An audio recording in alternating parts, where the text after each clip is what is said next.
In a forgotten corner of the world, where cracked earth stretched farther than the eye could see and silence had replaced the sound of dreams, hope was not just rare, it was extinct.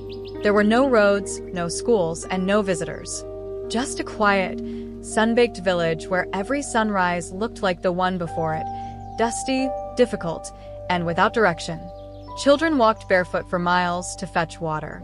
Mothers waited helplessly through the nights, praying for medicine that never came. Life was not lived, it was endured.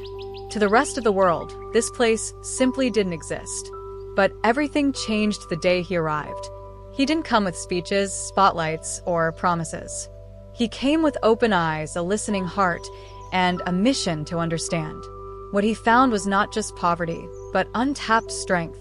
Not just despair, but endurance. And so, with nothing more than belief and boldness, he set out to do the unthinkable, build a road to a place no one else had reached.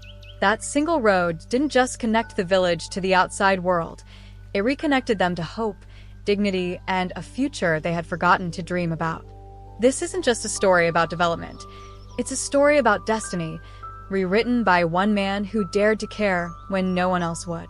In a remote corner of the country, tucked away behind hills and dense forests, there existed a village so isolated that even maps seemed to forget it. No roads led in or out.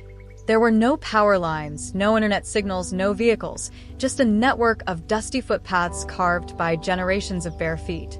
This village, home to hundreds of families, was virtually invisible to the outside world.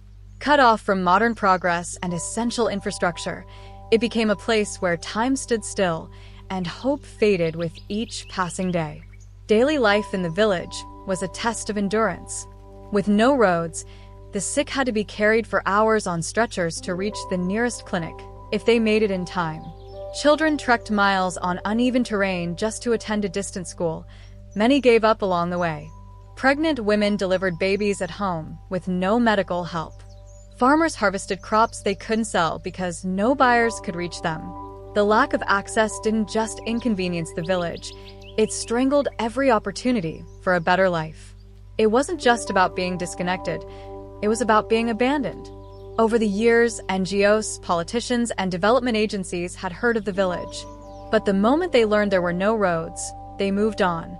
The terrain was labeled too difficult, the cost too high, the returns too low. As the world raced ahead, this village stayed locked in a cycle of generational poverty and neglect. For the people living there, it felt like they had been sentenced to invisibility, not because they weren't worthy, but because no one was willing to see them. And then one day, everything began to change, but not because of a big organization or a government program. It started with one man who refused to look away. Just as the villagers had begun to accept their isolation as permanent, a man named Armin arrived, alone on foot, with nothing but a dusty backpack and a heart full of questions. He wasn't a government official or a celebrity. He wasn't followed by media crews or charity banners. He was simply a traveler with a purpose. Armin had heard whispers of this forgotten place in a passing conversation and was stirred by the idea that an entire community could still be living without roads, light, or connection. Unlike others, he didn't just hear their story. He decided to find it for himself. When Armin finally arrived in the village, the people were both shocked and skeptical. No outsider had made the effort to reach them in years. Some wondered if he was lost. Others suspected he would leave within hours, like so many before. But Armin didn't leave. He stayed. He sat with elders under trees and listened to stories soaked in struggle. He played with the children who had never seen a book up close. He watched as women carried water from miles away and men hauled goods on their backs for lack of transport. Slowly, the villagers saw that Armin wasn't just visiting. He was absorbing, understanding, and caring. What made Armin different was that he didn't come with promises. He didn't claim he could change everything. But what he offered was even more powerful, his presence. He was the first person in a long time to walk into their world and stay. He showed the community that they were not forgotten, not invisible, and not beyond help. His curiosity, compassion, and quiet commitment planted the first seeds of trust. And even though he had no clear plan at the time, the villagers felt something shift. Someone had finally come not just to see them, but to stand with them. Before making any decisions or proposing any solutions, Armin did something many outsiders often overlook. He listened. Day after day, he sat with the villagers not as a savior, but as a student. He asked questions, not with the intent to respond, but with the intent to understand. He listened to mothers talk about the dangers of childbirth without medical help. He listened to farmers speak about failed crops and inaccessible markets. He listened to children describe how they wished they could go to school but couldn't walk miles barefoot on unsafe terrain. It became clear to him that the problems were complex, but they all had a common root: the village's complete physical disconnection from the outside world. Armin realized that without roads, there could be no lasting development. No clinics could reach the sick. No schools could be supplied. No economic progress could take root. But instead of rushing in with blueprints and machinery, he first earned the community's trust. He joined them in their daily routines, helped carry water, tended to animals, and repaired broken tools. This act of humility made the villagers open up even more. They began to see Armin not as a stranger with pity, but as a partner with purpose. It was through listening, not lecturing, that he built the foundation for real, lasting change. After weeks of listening, observing, and truly embedding himself in the village's rhythm, Armin began to see the future not as a distant dream, but as a tangible plan. He envisioned a road, simple, sturdy, and reliable, cutting through the wilderness to connect the village to the nearest town. But this vision went beyond asphalt and gravel. To him, the road symbolized life, a channel for opportunity, access to healthcare, education, trade, and communication. It would mean children could go to school without walking for hours, pregnant mothers could reach clinics in emergencies, and farmers could sell their produce without it rotting in isolation. This wasn't just infrastructure, it was a lifeline. Armin also saw how this one road could become a seed for more growth. With connectivity, small businesses could emerge, NGOs could deliver aid efficiently, and new ideas could enter a community long shut off from the world. He shared this vision with the villagers, not as a final decision, but as a shared dream.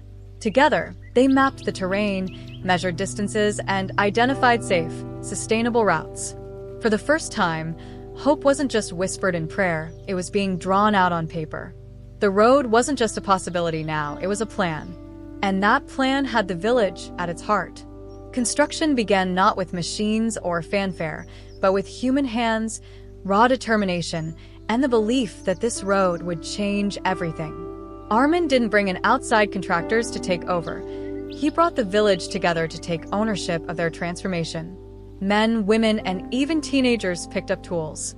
They dug, cleared brush, carried stones, and laid the foundation for the road themselves.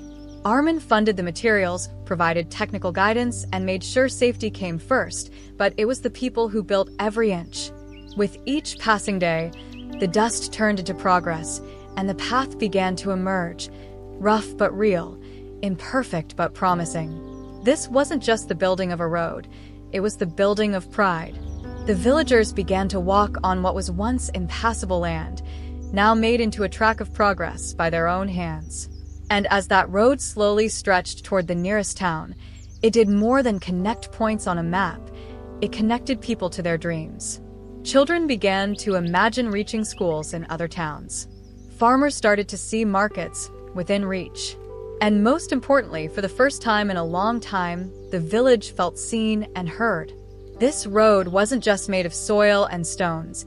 It was paved with hope, unity, and the promise of a new beginning. Once the road was completed, the very first ripple effect was access to education. Before this transformation, the idea of a school was nothing more than a distant dream. Children in the village had never seen a chalkboard, never flipped through the pages of a textbook, and never held a pencil in their hands. But Armin understood that without education, the road meant little. It would just be a path leading nowhere. So he made it his mission to bring learning to the village. With help from a small educational charity and his own resources, he built a simple schoolhouse right next to the new road, a symbol of connection not just to the outside world, but to a better future. The school was modest, just 2 classrooms and a tin roof, but for the children, it felt like a palace of possibility.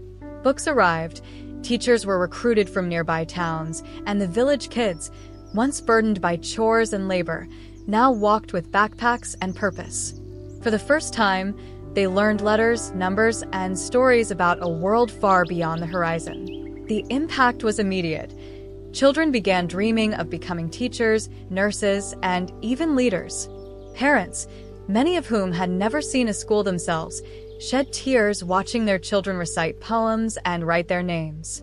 Armin's road didn't just lead to a school, it led to hope, knowledge, and the start of a generational shift. Before Armin's intervention, medical care was virtually non-existent in the village.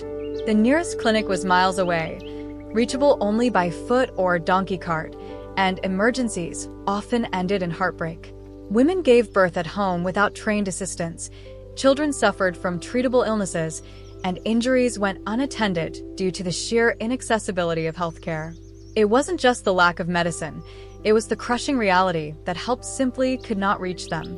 For years, the villagers accepted sickness and suffering as part of life.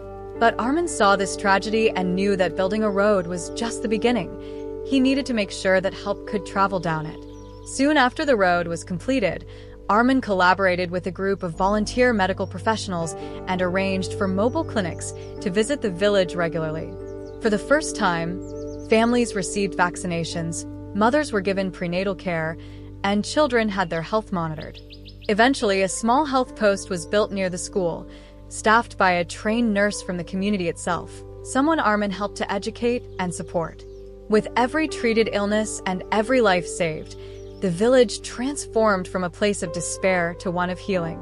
People no longer feared sickness the same way. They now had access to care and, more importantly, to the dignity that comes with being seen, treated, and valued.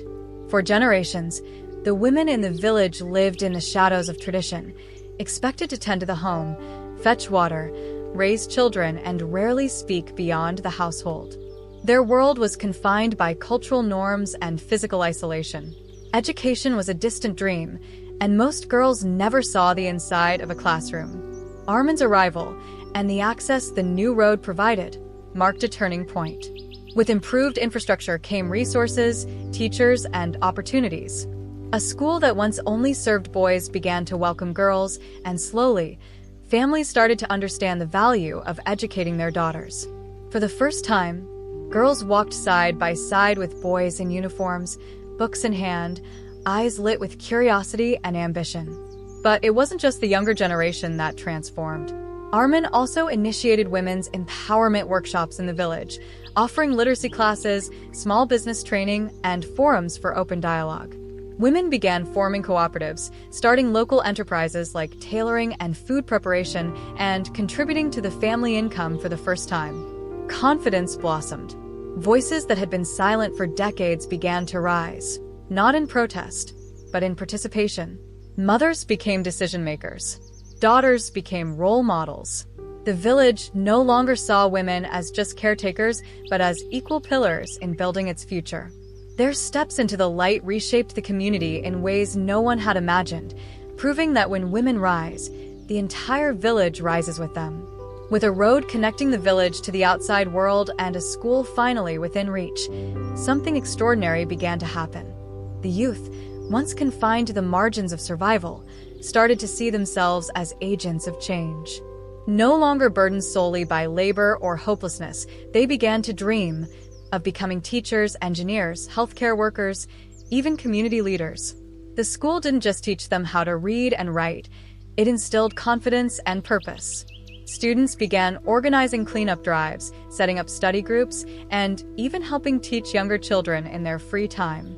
Inspired by the transformation around them, they became invested in the future, not just their own, but that of the entire village. This shift in mindset marked a new era. The young people, once viewed as just helpers in the fields or passive observers of adult decisions, started leading village initiatives. They introduced new ideas, water conservation techniques, hygiene education, sports events, and even digital literacy workshops using donated devices. Their energy was infectious, and their influence undeniable. Where once there was silence, now there were discussions and debates, planning and progress. The youth had stepped forward, not just as students of change, but as its driving force. Their transformation wasn't just a result of opportunity, it was a declaration. We are the future, and we are ready to lead. What started as a single act of compassion, building a road and a school, evolved into something far greater, a living legacy that continues to grow with every passing day. Years after the project began, its effects are still being felt across the village. Former students who once sat barefoot in dusty classrooms are now returning as teachers, healthcare workers, and even entrepreneurs, all determined to give back to the place that gave them hope. The school itself has expanded, now offering vocational training and adult education classes, turning the village into a regional model of grassroots development. The road has brought access to nearby towns, enabling trade, emergency healthcare, and new job opportunities. What was once an isolated, forgotten place has become a thriving, self-sustaining community. But perhaps the most powerful part of this legacy lies in the mindset it has created. No longer do the villagers wait for outside help or pity. They've seen with their own eyes what's possible when one person believes in them, and now they believe in themselves. That original act, the road, the school, the belief in their worth, planted a seed of transformation. And today, that seed has grown into a forest of resilience, opportunity, and leadership. The change wasn't temporary. It was generational. The man who came along didn't just fix their roads. He paved a future they now walk proudly every day. As we reflect on this powerful journey, from isolation to connection, from despair to hope, we're reminded that real change doesn't always come in the form of grand speeches or massive headlines. Sometimes, it comes quietly, carried by one person's determination to make a difference. One man saw beyond the broken roads and crumbling dreams. He didn't turn away, he stepped forward. His belief in the people, in their right to opportunity, lit a fire that continues to burn brightly in every classroom, every home, and every heart in that once-forgotten village. This story isn't just about him. It's about the incredible strength of a community that was ready to rise, waiting only for someone to believe in them. And now that spark has become a movement, not just of infrastructure, but of identity and pride. As you watch this, ask yourself, what's one road you could help pave? What's one light you could ignite? Because as we've seen, it only takes one person to walk into the darkest corners of the world and leave behind a legacy of light. Let this be more than just a story. Let it be a reminder that hope begins where action starts.